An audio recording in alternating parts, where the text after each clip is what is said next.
Welcome to Bookish Mind, Season 07, Episode 05. In the cutthroat world of startups, what truly defines success? Products, profits, or the people who built them?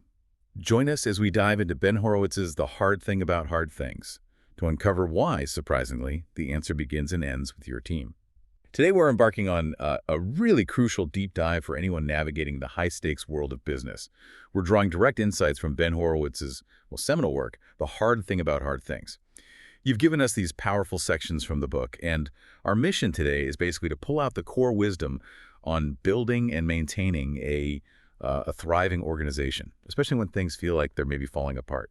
That's exactly right. Horowitz lays out this principle that, at first glance, it might seem a bit counterintuitive, especially compared to the usual Silicon Valley focus on product first, figure out monetization later. But as you dig into his own experiences, his stories, it becomes incredibly clear. And, frankly, quite powerful. It's all about the order of operations, getting your priorities straight when you're steering the ship through really choppy waters. Okay, let's unpack that central idea right away then. Horowitz quotes his old boss, Jim Barksdale, with this very simple but actually pretty profound saying: we take care of the people, the products, and the profits in that order. And he immediately points out that taking care of the people is, it's by far the hardest part. And if you don't get that right, the other two, the products and the profits, they just won't matter in the long run. What's really fascinating is seeing how this played out for him, in his own experience at Opsware. Absolutely. He uses this pivotal moment at Opsware as a key illustration. This was after their stock price had just tanked. I mean, it fell below $1 a share. It wasn't just a dip. It felt like, a near-death experience for the company. They'd started as a cloud services company, kind of ahead of its time, and they were making this massive pivot into software. And to survive that pivot, they absolutely had to rebuild their executive team. And the most critical hire, VP of Sales. This wasn't just filling a seat. It was completely make or break for the company's survival and, importantly, for how Wall Street saw them. And this is where the story gets really interesting with Mark Cranny, the guy who eventually became their head of sales. Horowitz actually stepped in to run sales himself for a while, right? Following that Colin Powell advice to hire for strength rather than lack of weakness. Yeah, exactly. He interviewed tons of candidates, like dozens, who just didn't fit. Probably a lot of the standard, slick sales VP types. And then Mark Cranny walks in. What was so different about him? Well, Mark Cranny was definitely not what you'd expect, especially not in tech. Horowitz describes him as average height, kind of square, wearing this custom suit that didn't quite fit right. Okay. And he went to Southern Utah University, which he apparently joked was the MIT of Southern Utah, so not the standard pedigree. But what immediately set him apart was this intense seriousness and this incredibly deep understanding of how sales actually worked. Horowitz tells the story about asking him about training sales reps, and Cranny gets this pained look, like a physicist being asked to explain gravity to a 5-year-old, and then he just pulls out this enormous detailed training manual he designed himself. Wow. Just like that. Just like that. It was clearly a moment of, okay, this guy is different. So here's the kicker, though. Despite Mark's obvious brilliance, Horowitz says he learned more about sales in 1 hour with Mark than in 6 months running it himself, and apparently Mark had his own sort of sales FBI gathering intel. Right, the competitive intelligence part. Yeah. Despite all that, almost everyone else, the exec team, the board, they voted against hiring him. And their reasons weren't about him lacking strength. It was the opposite. It was his abundance of weakness. Yeah. He made people uncomfortable. He didn't look the part. Even Bill Campbell just gave that lukewarm, okay, I won't stop you endorsement. Yeah, I won't lay down on the railroad tracks. Exactly. So why did Horowitz push so hard? What did he see? I think this really gets to the heart of Horowitz's philosophy. He saw Mark Cranny as a wartime general. His company, Opsware, was fighting for its life. Right, the stock price. Exactly. And Horowitz has this clear distinction. In peacetime, you can worry about appropriateness, polish, making sure everyone feels good. But in wartime, you need someone who can, quote, kill the enemy and get the troops safely home. Cranny was that general. He wasn't hired to be liked. He was hired to build a world-class sales process and generate revenue fast. That makes sense. And Horowitz even had this really frank talk with Mark Andreessen about it, acknowledging all Cranny's perceived flaws, the awkwardness, everything. But his argument was basically, look, if Mark didn't have these rough edges, if he was perfectly polished, he'd be CEO of IBM already, not available to join our little 35-cent stock company. Good point. It really highlights hiring for the specific critical strengths you need right now for this battle, rather than some idealized, flawless candidate. Mm. Recognizing the right tool for the job, even if it looks unconventional. So, okay, if you're listening, what does this mean for your organization? How does this people-first idea translate? Horowitz ties it directly to creating a good place to work. He actually credits the focus on this with saving Opsware during the dot-com crash. Yeah, and the NASDAQ delisting threat. Right. He basically says, if your company is a genuinely good place to work, you might just survive long enough to find success. It's not just like a nice to have, it's fundamental survival. Yeah. And it's crucial to understand this isn't about the superficial stuff, the free snacks or the game rooms. Horowitz learned this the hard way. He used to teach this management course emphasizing regular one-on-one meetings, critical stuff. Mm-hmm. Then he finds out one of his managers hadn't had a one-on-one with someone in 6 months. And it shocked him. But it led to this key realization. He'd told them what to do, but he totally failed to explain why it mattered. The purpose was missing. Exactly. Like his analogy of the basketball coach who's yelling just becomes noise because the team doesn't get the why behind it anymore. The managers were just checking a box or not even doing that because the connection to the bigger picture was lost. That led to this really intense moment he describes with a manager named Steve Wright, where Horowitz asks him, "Why did I bother coming to work today?" Yeah, and apparently Steve just couldn't really answer. It highlighted the disconnect. So Horowitz laid out his own motivation. He wanted Opsware to be a truly good company, a place where people who spend most of their waking hours there could actually have a good life. And then he contrasts good versus bad organizations. It's a really stark picture. What's the core difference in his view?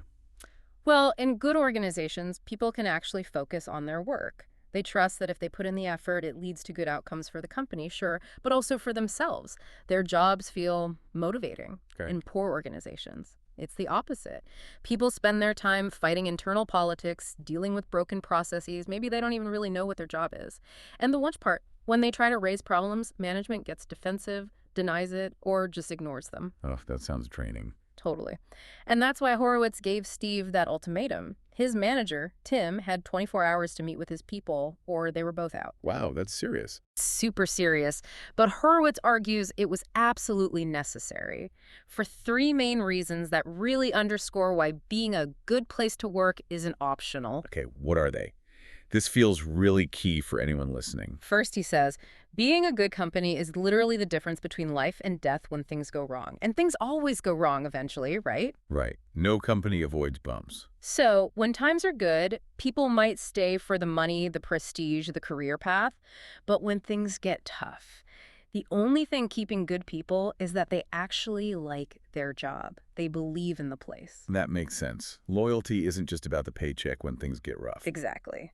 Second, like we just said, things always go wrong. No company's stock price only goes up. Every business faces crises. In a bad company, when that happens, people bail. It turns into a death spiral. In a good company, people tend to stick around, they buckle down, they fight for the company. Okay, that's powerful. And the third reason? This one's maybe the most profound. He argues that being a good company is actually an end in itself. He tells that amazing story about Bill Campbell's company, Growo Corporation. Oh, yeah, I remember reading about that. Financially, total disaster, huge failure. But talk to anyone who worked there. They say it was one of the best work experiences of their lives. Why? Because Bill Campbell was fundamentally about building good companies, making a positive human impact, almost regardless of the financial outcome. It kind of redefines what success even means. That Grogo story really does hit home. It suggests success isn't just the bottom line. It's also about the journey, the experience you create for people. Absolutely. And if you're focused on creating that positive experience, that good place to work, Horowitz argues, you need another critical piece. Training. Right. Building on that idea, he really emphasizes training, especially for startups, which seems almost paradoxical sometimes. It does. He points out the absurdity, McDonald's trains its employees extensively for fairly straightforward tasks. But then you have these complex, high-impact tech jobs where people often get thrown in with zero formal training. Yeah, sink or swim. Exactly. He finds that baffling and, honestly, incredibly wasteful. His whole view on this apparently shifted after reading Andy Grove's book, High Output Management. The Intel guy, right? That's the one. Grove makes this point that managers often think training is someone else's job.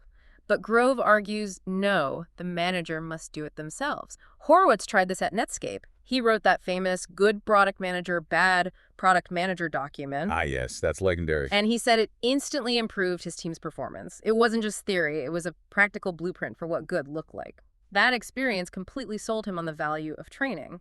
And he boils it down to 4 key reasons why startups have to do it. Okay, let's hear them. These sound practical. Super practical. First, productivity. Simple as that. Companies track how many people they interview, how many they hire. But do they track how many fully productive employees they've added? Usually not. Good point. And Grove did the math. Just 12 hours of manager training can yield something like 200 hours of improved output from their team over a year. Horowitz's line is classic. Being too busy to train is the moral equivalent of being too hungry to eat. Huh. I like that. You can't afford not to. What's next? Second, performance management. This ties right back to the good place to work. If you haven't clearly trained people and set expectations, how can you possibly evaluate their performance fairly or consistently? You can't. It leads to sloppy reviews, unclear feedback, frustration. Or you need a baseline. Exactly.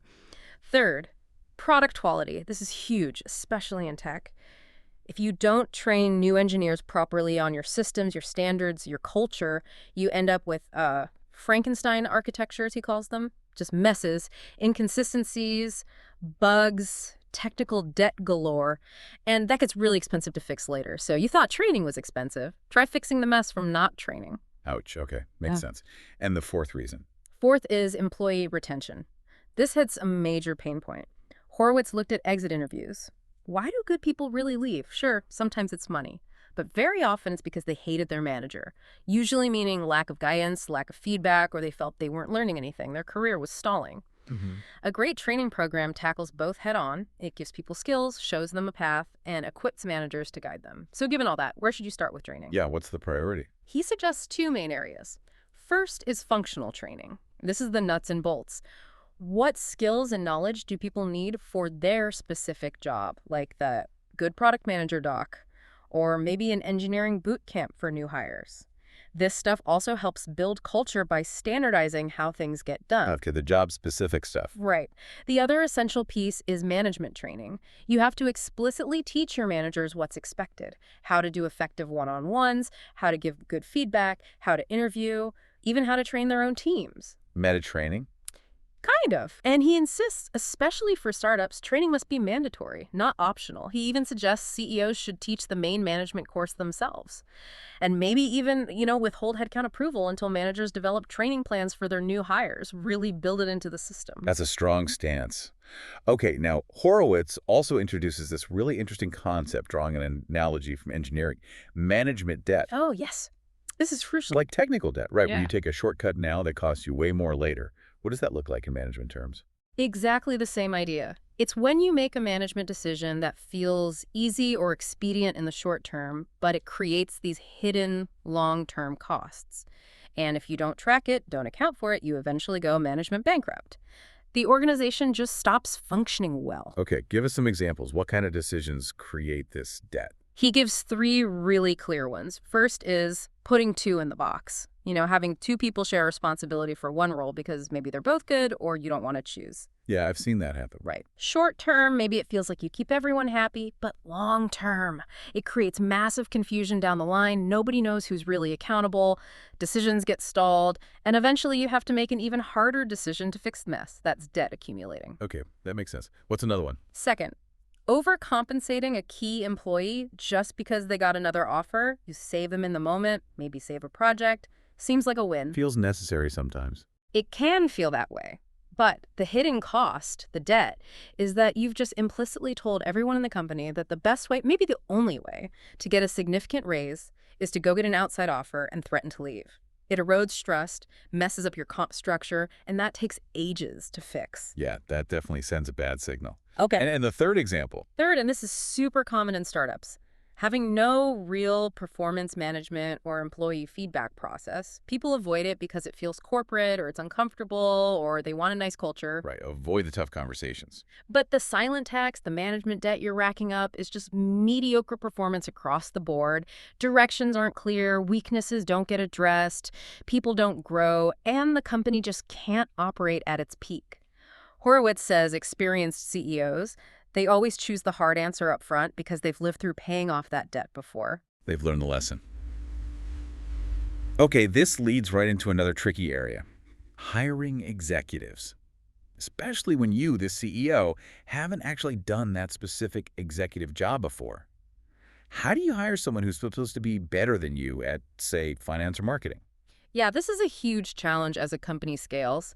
The first most critical step, Horowitz argues, is you absolutely have to know what you want. And you can't just learn that by interviewing people. That's a trap. So don't rely on candidates to teach you the job specs. Exactly. Avoid hiring based on just look and feel or looking for some perfect central casting ideal. The right person depends entirely on your company, your stage, your specific problems right now. And crucially, don't overvalue lack of weakness. Look for the critical strength you need. Everyone has flaws. So how do you really know what you want then? His answer is blunt. You got to do the job yourself, at least for a little while. He did this for HR, CFO, sales. It's the only way, he argues, to get the deep, specific knowledge needed to properly evaluate candidates for that role in your context. Okay, that's a big commitment, but I see the logic. Once you do know what you want. Then you run a process to find the right match. This isn't just chatting with people. It means writing down the specific strengths needed, the weaknesses you can tolerate, developing questions designed to test exactly those things, building an interview team with experts and people who need to work with this exec later. Get buy-in early. Right. And critically, the CEO must do the reference checks personally, not just the ones the candidate gives you, the front door ones, but also backdoor references. Talking to people who know the candidate but weren't on their list to get a more unfiltered perspective. Then check the front door ones against your specific criteria. Okay, be thorough. Do your homework. Very thorough. But then comes the final step. Despite all this input, all this process, you have to make a lonely decision. Why alone? Horowitz argues that consensus hiring for executives often leads to picking the safest candidate, the one with the fewest perceived weaknesses, rather than the one with the critical strength you need. It defaults to mediocrity, avoiding risk. The CEO has gathered all the info, understands the context best, and ultimately carries the accountability. So they have to make the final call, even if it's unpopular. Trust your gut, informed by the process. Yeah. Okay. So wrapping up this whole focus on people, Horowitz talks about management quality assurance, and he positions HR in this role, right? Yeah, it's a really powerful reframing of HR. He says a lot of CEOs don't really know what they want from HR, but they kind of know HR can't magically create culture by itself. Great culture comes from leadership. Exactly. So instead, think of HR like the QA team in engineering. They don't build the product, but they are experts at telling you if the engineering team, in this case, your management team, is building a low-quality product or a low-quality company culture. That's a great analogy. Yeah. So HR's job is to measure and flag management quality issues. Precisely. A great HR function supports, measures, and helps improve the management team across the whole employee journey. They should be asking the tough questions like, on recruiting and hiring, do we actually know what skills we need? Are interviewers prepped? Are we winning the talent we need? On compensation, does our pay and benefits package actually make sense compared to the market? Does pay truly reflect performance, or is it arbitrary? On training and integration, how fast do new people really get productive? Do they understand what's expected from day one? On performance management, are managers giving clear, honest feedback? Are reviews timely? Are we dealing with underperformers effectively and humanely? And on motivation, are people actually engaged? Do they believe in the mission? Why are people really quitting? HR needs the data and the insights on all this. So it's a deeply strategic role. Right. What kind of person needs to lead that? It sounds like more than just administrative skills. Oh, way more. Horowitz lists some key things. World-class process design skills they have to build systems that scale. They need to be a real diplomat, someone managers trust implicitly. Deep industry knowledge is vital, and they need the intellectual capability to be a true, trusted advisor to the CEO on these complex people issues. It's a very high bar. It is. Yeah. And he adds one more crucial quality, the ability to understand things unspoken. What does that mean? It means when management quality starts to slip, it's often not explicit at first. It's subtle, Maybe a change in tone in meetings, less collaboration, more hallway grumbling. A great HR leader can sense these things, pick up on the nonverbal cues, the undercurrents. They feel the pulse of the organization and can flag issues before they become huge problems or deeply ingrained management debt. They're like the company's early warning system for organizational health. That's fascinating. The organizational conscience, almost. Yeah, something like that. So we kick this off, asking about products, profits, or people. And listening to Horowitz through your insights, it seems incredibly clear. While product and profit are obviously crucial, I need them to survive, absolutely. the foundation, the thing that enables sustained success, especially through the inevitable hard times, it really begins and ends with your team. It's about hiring for strength, even unusual strength, training like your life depends on it, recognizing and paying down that management debt, and holding leadership accountable through a strategic HR function. Exactly. This deep dive really shows that focusing on your people isn't, some soft optional thing. It's a core strategic imperative. It's about survival, resilience, and ultimately building something lasting. All the tough choices, the processes, the commitment, it all comes back to creating an environment where people can do their best work and thrive, even when things get incredibly difficult. It's about building a human system, not just chasing metrics. So as you think about all this, here's maybe a final thought to chew on. In your own organization, where might you be quietly accumulating management debt? What unspoken truths about your team's health or your management practices might be lurking just below the surface, and what's the real long-term cost if you continue to ignore them?